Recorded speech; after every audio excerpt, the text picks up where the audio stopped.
What is going on, everybody? I'm back. RDG Ricky coming back at you guys. So before we get it started with today's topic, I want to let you guys know, the ones that follow me, hey, I'm at 64 subscribers currently. My plan is to make this into something fun. It's fun for me, and hopefully it's fun for you guys. Keep bringing you guys content. Keep talking my shit on this mic. And what's better than that, right? For me, anyway. So at 100 subscribers, I will be doing a giveaway to the one lucky winner. And I will be in between my milestones, I will be giving random giveaways. And, because I feel like you guys are helping me out, I might as well give back, right? Sounds fair to me, right? So, guys, I'm tickled pink today because we're going to talk about Tom Brady. Now, I can't remember a time where there's ever been a free agent class with so many potentially future Hall of Fame quarterbacks without a job. And to me, the one that highlights this list is Tom Brady, just because of his accolades. And still, even though we can say he's looked pretty bad, I don't want to say awful. He just had like numerous career lows this past year. So we can say that, I'm a little nervous to have him on the team. He never was a very mobile guy. And Father Time is catching up, so he's just, he's wheelchair speed at this point. But, with the drift and then the drama that's going on there in Foxborough between the team, and I think it's been boiling for a couple seasons now. I think ever since the whole Jimmy Garoppolo saga went on, and I truly believe that I think Bill Belichick has wanted to probably find a successor, and I feel like they're a little bit behind the eight ball, I believe. So recently a video has surfaced. You got Tom Brady and Julian Edelman, and even if you're not good at lip reading, there's, you can pretty much see what's being said. Julian Edelman, no, he's going to be back, Him saying, oh yeah, Tom Brady will be back. He'll be back. And then you can just see that look on Tom Brady's face. Now listen, it's hard to be sold on anything Tom Brady does because he is the ultimate troll. The guy loves to troll people. He trolls on social media. You see him after victories. He's kind of quiet before the game. Doesn't say much on the media. Applauds the other team, gasses them up. Then after taking a dub, then he makes it sarcastic and listen, rightfully so. You gave an ass whipping. Let me talk my shit now. Hey, I'm okay with that, right? So you can see the look on Tom Brady's face where it's just kind of like, yeah, sure, say whatever you want. And it almost looks like Tom Brady says no. Does this mean Tom Brady has made up his mind? It almost looks like this at this point. And I'm not going to necessarily say because of the video. All actions are pointing that way. And when Adam Schefter reports something, he's been on this for a while now. When Adam Schefter reports on something, you need to listen. The man is well connected. And if it's something that I've learned and any of you should know or learn, when Adam Schefter has a connect, and when he says something, people are going to tell him. People are going to tell him he's going to say something. When they tell Adam Schefter a thing, it's because they want everybody to know. So Adam Schefter has been trying to tell us this for a while now. So I think it's a very big possibility Tom Brady is gone from New England. Hallelujah. If you're an AFC East team, such as myself, the Buffalo Bills, the Miami Dolphins, the New York Jets, where Tom Brady has absolutely dominated this division since he came to the division, right? So ever since he's been there, he has just dominated the division. The New England Patriots have absolutely be honest, they've been a nemesis. They've been a thorn in our side. They've been a kidney stone, whatever you want to call them. They've been all that plus a bag of chips, all that shit. So yes, I am tickled pink at the idea of Tom Brady finally taking his ass out of the AFC East. Now, I can't stand the Patriots and I can't stand Tom Brady. I think he's a little pansy, but I do respect him as a football player for what he's done on the field. If you can't respect him for what he's done, I'm sorry. I can't even respect you for not respecting him. As much as I can't stand him being a Buffalo Bills fan, he has more wins in our own stadium than any quarterback we've ever had. How does that make any sense? It doesn't to me. But that just goes to show you the pure domination that's gone on throughout the years. And even then, I can look at it through I can look at it through it realistically. Tom Brady is probably going to be the best quarterback of all time.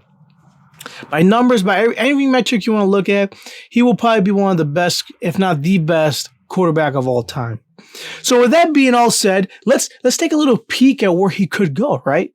So there's been talks that the LA Raiders are going to be the LA Raiders or the Vegas Raiders, right?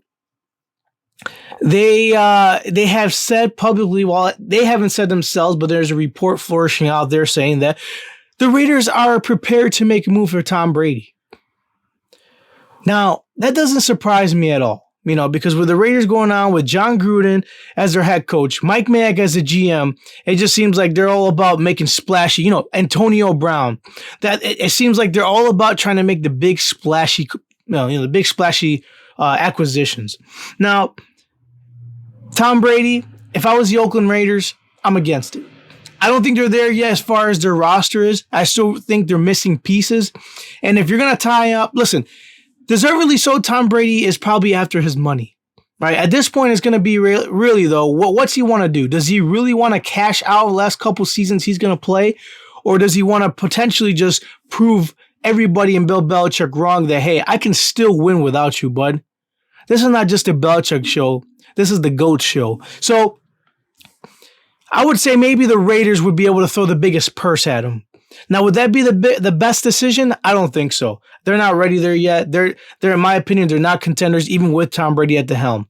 Let's move on to the next franchise that could be there. The LA Chargers. So the Chargers, they have a better roster than the Raiders, right? They have a respectable defense, good defense, pass rush, can get at you, right? He had that in Foxborough. They also have the weapons, though. We don't know what they're going to do with Melvin Gordon. I'm going to say he's probably going to walk, right? He's probably going to walk in free agency. He's probably not coming back. So they'll have to work there. But they got the receivers. You got Keenan Allen. You got Mike Williams. And Hunter Henry, I'm not sure what they're going to do with him. But if he were to come back, even though he's very injury prone, that's a little bit of a better roster to work with. I still don't think that makes them automatic contenders with Tom Brady. Dare I say, Tom Brady and Phillip Rivers, their lack of arm strength and lack of being able to move around and make plays happen when things break down, I would say it's very similar. So if I was an LA Chargers fan, the idea of having Tom Brady on your team, anybody, yeah, that'd be probably really exciting, right? Nah, Chief. I don't want that. That he's older. He's probably not what we want, right? To the team, we're going to move on to the team where I think he should go if he wants to both get paid and be seriously a contender. That is the Bucs, the Tampa Bay Buccaneers. Now, I think there's no arguing that for the last couple seasons, the Tampa Bay Bucs have had arguably the most talented roster in all of football. For whatever reason, they just can't click and put it together. On the offensive side, what other roster in the NFL has a more offensively talented, makeup of guys than the Tampa Bay Bucs?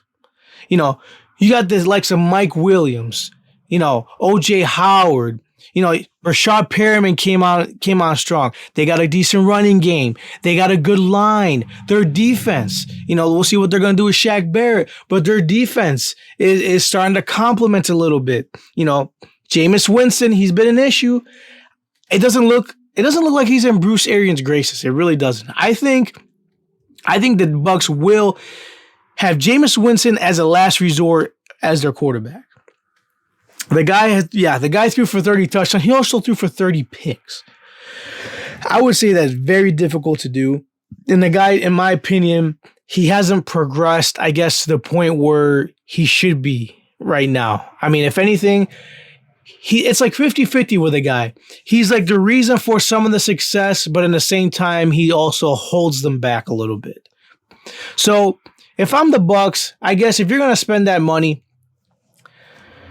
it's tough because I just wouldn't probably spend a lot of money on Tom Brady at this point.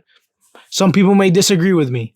And I still think he's got some good high-level play left in him. But it's a big risk at this point, right? Just because of the age. And we saw what he did with, in New England, which it worked for a very long time.